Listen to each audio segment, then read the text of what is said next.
Hello, everyone, and welcome to Middle School Matters, a whole child roadmap for redesign. This time of the year is full. So, the fact that you all are here reflecting on students and systems that actually matters. So, thank you. As a former KA principal and a mother of a middle schooler, this work is both professional and personal for me because middle school is not just another grade band. It is where students begin forming their identity, belonging, and beliefs about themselves as learners. When it is designed well, students don't just perform differently, they engage differently, they belong differently, they show up differently, they begin to believe something different about themselves. That's what today is about. But before we talk about redesign, we need to ground ourselves in reality. So let's take a moment and get real about middle school. On the screen, you see a set of words: urgent, unclear, disconnected, promising, ready, stretched. Take a moment. What feels most true for your setting right now? Each of these signals something. If it's urgent, there's some needs that are surfacing. If it's unclear, direction or alignment may be off. If it's disconnected, maybe relationships or relevance may be off. If you feel stretched, maybe your capacity is being tested. If you have the word promising already, the momentum is there. So add your word to the chat, please. How are you showing up in this space? What feels most true for your setting? So if you can add your name, where you're from, and your word to the chat. And if there's another word that describes what feels most true for your setting right now, please feel free to add that word as well. So I will start by modeling. I will share that as a middle school parent, I feel stretched at this point. My capacity is being tested. Yes, thank you so much, Dr. Marion. PG County, urgent. Yes, thank you. See a few more in the chat there. Promising. Love to hear it. Yes, that momentum is there. Thank you. Thank you. Ready. Yes. Love it. Yes. Thank you. Here's the truth. Here's what matters. Here's what I have learned as a middle school principal and a mom to a middle schooler.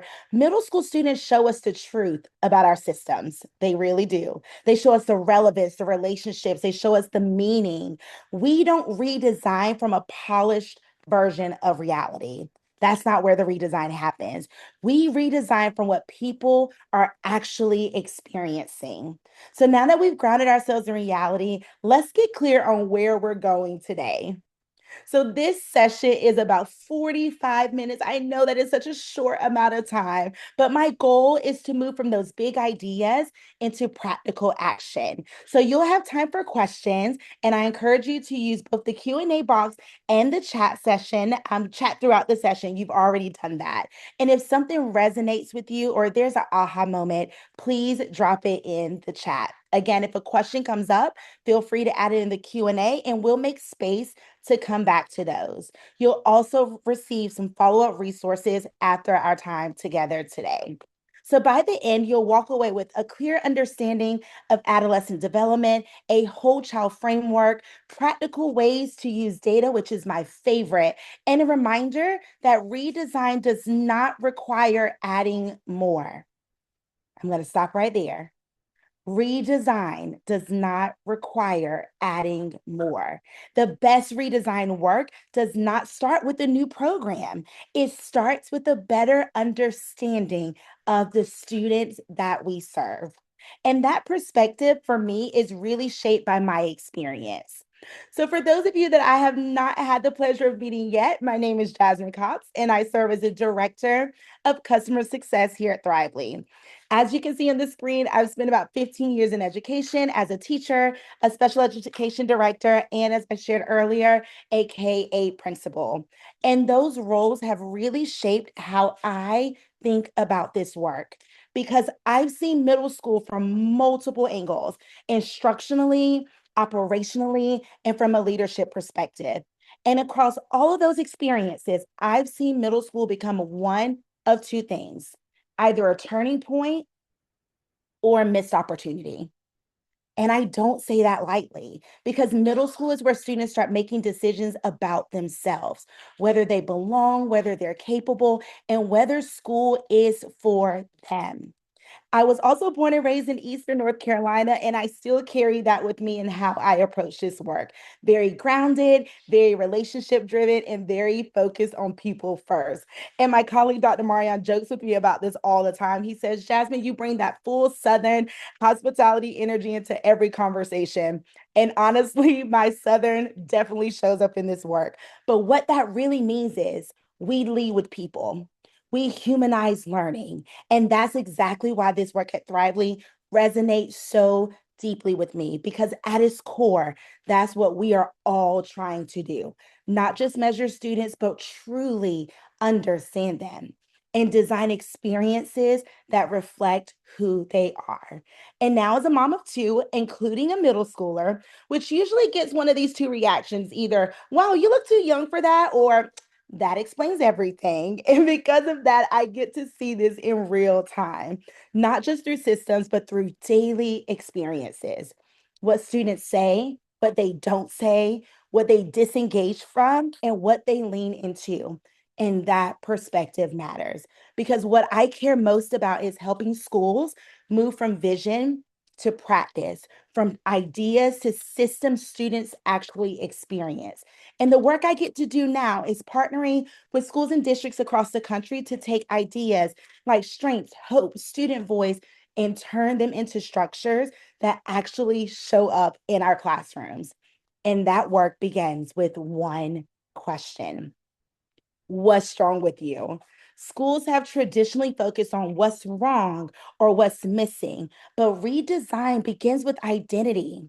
When students understand their strengths, their engagement increases, their agency increases, their belonging increases, and that is critical to this work. Strengths are what allow students to build knowledge, skills, and habits. So if identity is the foundation, let's get clear on what this work requires. So by the time of our short time together, by the end of our time, here's what I am hoping that you'll walk away with. You'll understand how to design middle school learning environments that are truly anchored in adolescent development. You'll be able to translate whole child data into concrete strategies that actually help shape student experiences. You'll see how a strengths based framework can be used to redesign learning in ways that build belonging, relevance, and resilience. And you'll understand leverage existing systems so this work can happen without adding more initiatives or more workload. Again, this is not about doing more. It's about designing better with what you already have. Because the most effective schools aren't adding more programs, they're becoming more intentional about the experiences that they create for students. So let's talk about why this matters now. Why is middle school redesign needed? Middle school is one of the most identity forming stages in a student's life. During this time, students are constantly asking themselves, who am I? Do I belong? Does this matter? And I want to give us a second here to pause and reflect and think about what you are doing and what kind of questions you are asking yourself as a middle schooler. I want you to sit and think about that. I definitely was asking myself, who am I? Trying to figure out, do I belong? And what I was doing, does it actually matter for what I want to be and go for in my life? And whether we realize it or not, school is helping answer those questions every single day. Now, at the same time, we are seeing declining engagement, increased anxiety, and a reduced sense of belonging. And those things are not disconnected, they are actually signals. The traditional model was not designed for today's learner. It was built for compliance, not identity, not agency, and not belonging. And I know that is a very bold statement. So, if students spend their most identity forming years in systems built for compliance, we should not be surprised when their motivation declines. That is not a student problem. That is a design problem. And design problems require design solutions. So if this is a design problem, the question becomes, what should we be designing for instead? Who should we be designing for instead? So the real redesign question here, the wrong question is, what should we add? And for many schools, that's where the conversation starts. We're going to add this new program or this new initiative or this new strategy. But the right question is, what conditions must be true for middle school students to thrive? I'll say that again. What conditions must be true for middle school students to thrive? Because redesign is not about programs. It's about these conditions that shape how students experience learning every day. Conditions that influence whether students feel seen, whether they feel supported, engaged, and are capable. And when those conditions are not intentionally designed, students still experience them, just not in ways that support their growth. So when we talk about redesign, we're not starting with what we add. We're starting with what must be true for our students. So let's make these conditions explicit. Here are the conditions for whole child middle school redesign. First, strengths. Students need language for what they do well, how they contribute, and where they have their natural assets. What we say at home is, what do you bring to the table? Second is hope. Hope is not wishful thinking. It is a measurable process connected to goals, pathways, and agency. Third, well-being. Students cannot fully engage in learning if they do not feel emotionally secure, connected, and regulated enough to participate. And fourth, connections. Students need strong peer relationships and meaningful adult relationships. No redesign is complete if students remain invisible inside of the system. So these four conditions anchor the work: strengths, hope, well being, and connections. Now, I know you see two additional elements here on the screen. These two additional elements are also critical in the middle grades. Habits of mind. Habits of mind and learning preferences. Students need support understanding how they learn, how they persist, and what helps them stay engaged. And last, relevance. Middle school students are constantly evaluating whether something matters. Relevance is not an extra, it is essential. This is where it all connects together. Strengths ground identity. Hope drives direction in that goal setting. Well being supports readiness. Connections create belonging. And habits and relevance are what allow students to apply what they know in meaningful ways. So, our middle grade students should not be where students lose themselves. They should be where students begin discovering themselves. If we focus our attention, there are three areas that consistently make the biggest difference: knowledge, skills, and habits. So let's take a closer look at how these show up in practice. So, Jasmine, I hear you. This sounds amazing. This is great. But how do we keep this work moving forward? If I were speaking to a district team about where to begin, I would start here: knowledge, skills, and habits. Because middle school redesign is not just about what students know, it's about what they can do and who they are becoming. And I want to connect this back to what we just said. These are not separate from strengths. Strengths are what ground our identity, and identity is what allows students to build knowledge, apply those skills, and develop habits in meaningful ways. So there is a clear through line: strengths, identity, knowledge, skills, and habits. Now, if we break this down, first, knowledge. Students still need strong academic content and understanding. That does not go away. Second is skills. Middle school should not only deliver content, it should build durable skills: communication, collaboration, reflection, persistence, and problem solving. And third, habits. Students need support developing how they learn. How do they manage their time? How do they persist through challenges? And how do they stay engaged? And this connects back to what we often talk about as identity, skills, and connections. Those ideas are still true.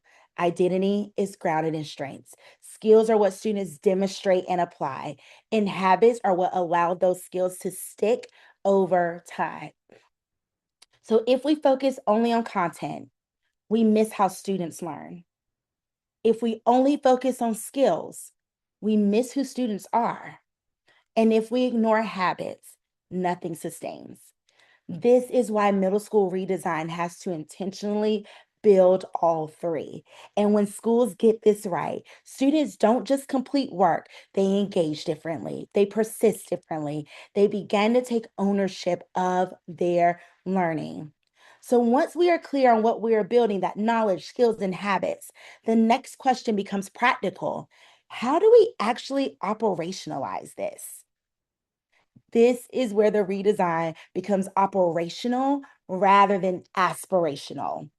Too often, schools gather information. We have so much data, but they don't build routines for how to use that information. And the result is data that sits instead of data that drives action. I'll say that again. The result of gathering all of this information that we have when we don't build the routines for using it, it we have now data that sits instead of data that drives action. Whole child data should help us answer very specific questions in the middle grades. How are students showing up academically, socially, emotionally? What is fueling their engagement or their disengagement?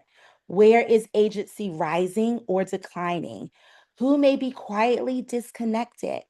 And what needs to be true instructionally for this learner to thrive? And this is where I want to push us a little bit further, especially in middle school, because middle school is not just about monitoring students, it's about responding to them in real time.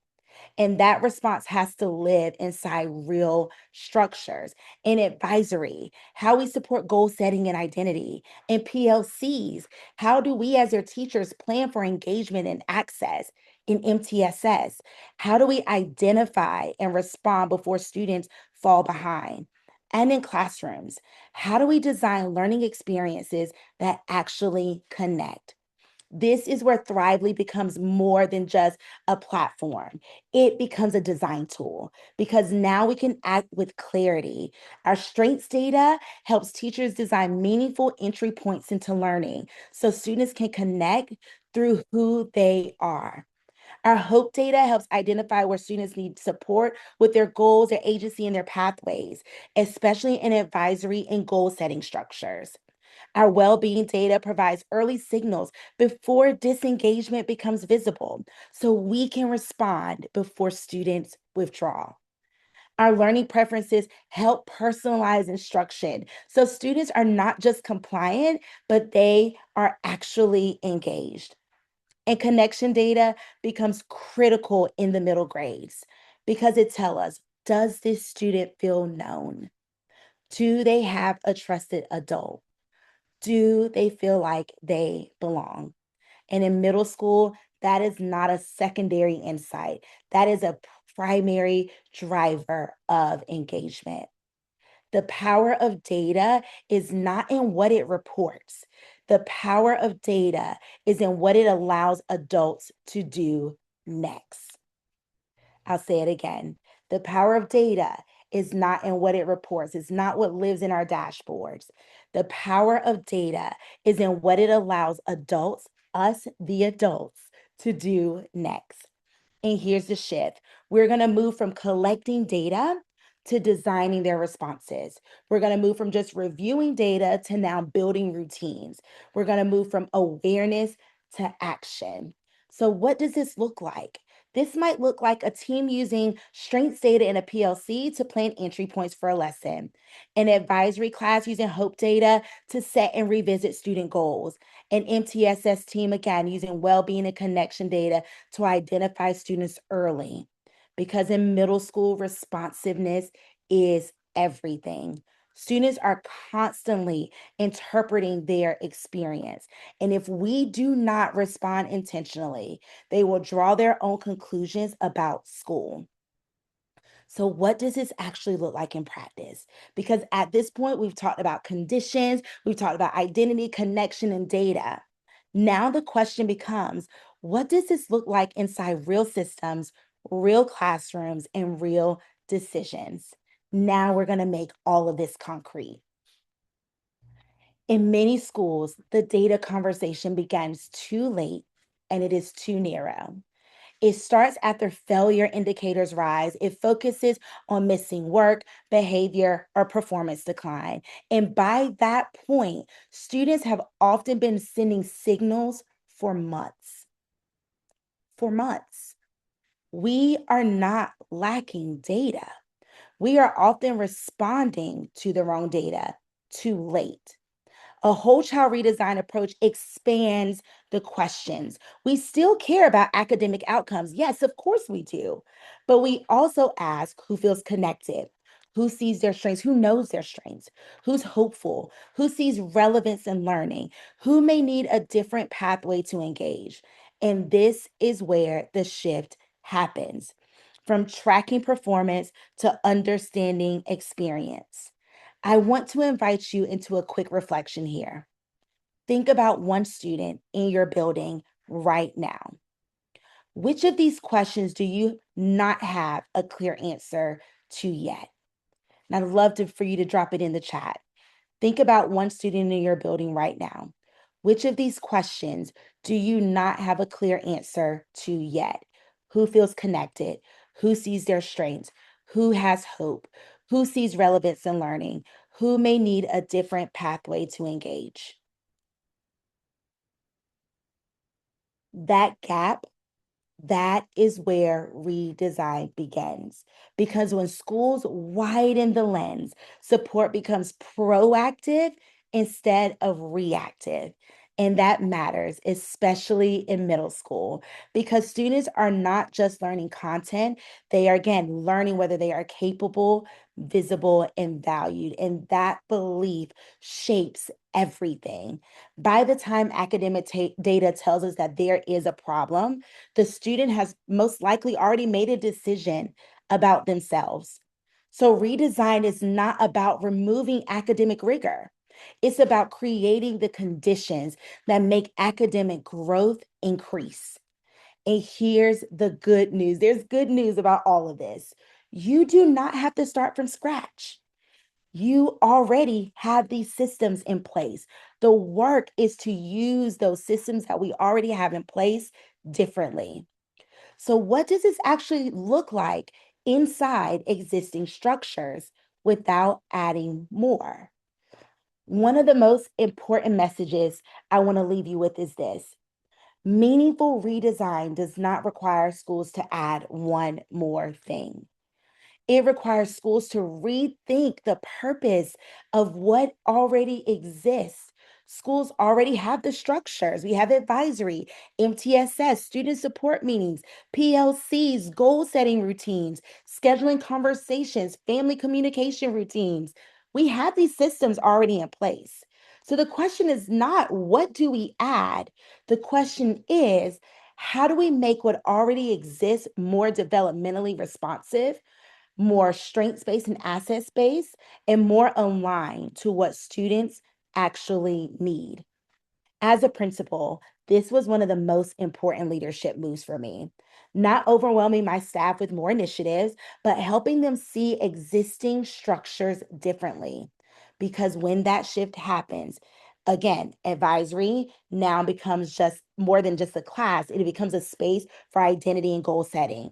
MTSS isn't just looked at just for intervention, but it becomes a system for proactive support. PLCs become spaces where teachers design from whole child data. So again, the structure doesn't change, the purpose does. And that changes everything. And for all of my leaders in the room, this is not just instructional work. This is design leadership. You are not just managing systems, you are shaping the experience students have inside of those systems. So, if we bring it all together, we've talked about why this matters. We've talked about what students need. We've talked about how data supports this work. Now we're moving forward with our next question is, what does a clear starting point actually look like? Jasmine, you shared all this information. You're telling me that I can leverage these existing systems. Because now at this point, we have to be able to move from understanding to action. So let's simplify this into a practical roadmap that you can actually use. The first thing that we would do and that we should do is see the learner clearly, not just academically, but the whole child. Second is align adults around the shared conditions. Teams, us adults in the room, all of our teams put together our PLCs, we need that common language and a shared understanding of what students need to thrive. Next, reflect on our current structures. Look at advisory, instruction, scheduling, and support systems, and ask ourselves, are these aligned to the learner that we just described? Fourth, design for engagement and agency, building that voice, relevance, reflection, and skill development into the student experience. And then from there, we're able to act, monitor, and refine. So this is not a one-time initiative. It is an ongoing leadership practice. The goal is not to create a perfect plan. The goal is to create a system that responds to students in real time, that responsiveness. And I want to emphasize this. This is not a 3-year plan. This is work that can begin in the next 30 to 60 days. This is work and conversations that can begin as early as tomorrow. Because if redesign only lives in our strategic plans, students will never experience it. It has to show up in their daily experiences. So if this is the roadmap, the next question becomes, where do you actually begin? Our so what, now what? Middle school matters because it shapes how students see themselves as learners. If the learning environments align with adolescent development, engagement, motivation, and belonging follow. So, what does that mean for us? It means we cannot treat middle school as an in between stage. It means redesign must begin with the conditions for learning. And it means data must be used to guide action, not just reporting. If students don't experience this work, then we haven't actually implemented it. So what? Now what? Start small, be intentional. Identify one structure, choose one data point, start with one team, one grade level, or one pilot. Because schools do not redesign the middle school grades all at once. They redesign them one intentional decision at a time. And those decisions should be visible to students. So with that, I love to open up the space for your questions and reflections. You can use the Q&A box to drop something in the chat, any aha moment that you had. And if nothing is surfacing yet, that is completely okay. Sometimes it just means you're still processing, and that is a large part of this work. But I offer a quick reflection prompt for us to answer in the chat. What is one small takeaway you're walking away with today? Please feel free to add in the chat. What is one small takeaway that you're walking away with today?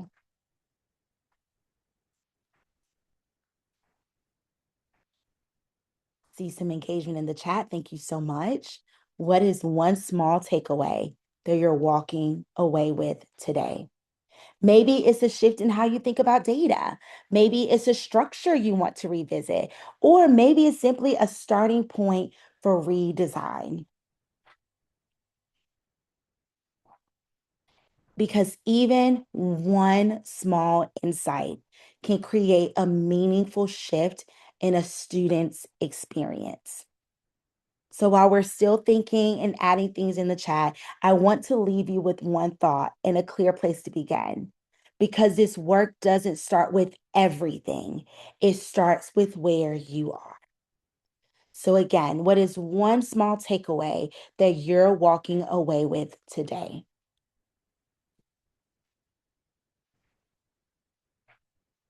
For me, if I were still a middle school principal, I would share our advisory period. That was a class that was put together. We had great intentions, but being able to look back at our experience and look at the data that we were receiving, the impact showed something different. So I would want to be able to go back and look at our advisory period and see how I can restructure that for middle school redesign. Remember, this work starts with where you are. So, as we wrap up, I want to make this as practical as possible because the goal is not to leave here just inspired. The goal is to leave here ready to take one next step. You do not need to redesign everything at once. In fact, the strongest implementations do not start that way. They start small and intentional, one small step, one small decision. Again, here are a few ways you might want to begin. You might start with that one structure, advisory, MTSS, or a PLC, and ask, how can we make this more aligned to what students actually need? You might choose one data point, strengths, hope, or well-being, and use that to guide a conversation or a decision. Or again, you might start with one team, one grade level, or one pilot. You already have more in place than you think. You really do. This work is about using it differently, not adding more. You also have resources to support you, the Thrively Teacher Resource Center, your strengths, hope, and well-being data, and the tools within Thrively that help translate this into daily practice. And if you're thinking about how to take this further through a pilot, deeper implementation, or leadership planning, we would love to partner with you because middle school redesign, again, does not happen all at once. It happens through a series of intentional decisions that students can feel every day. Middle school students, again, are asking, who am I? What am I capable of?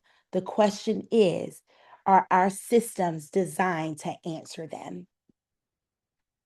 So, as we think about putting today's learning into practice, I want to make sure you leave not just with ideas, but with something you can actually use right away. Inside Thrively, on the right side of your dashboard, you'll find the Teacher Resource Center. As we think about putting today's learning into practice, this is something that you can use anytime, 24/7, that is available to you. This space is designed to connect directly to everything that we've explored today. It gives you ready to use tools that help you build strengths based learning into everyday instruction, guide student goal setting and reflections, support more intentional MTSS conversations, and amplify student voice and engagement across classrooms. So instead of wondering, where do I start on Monday? You have a place to begin.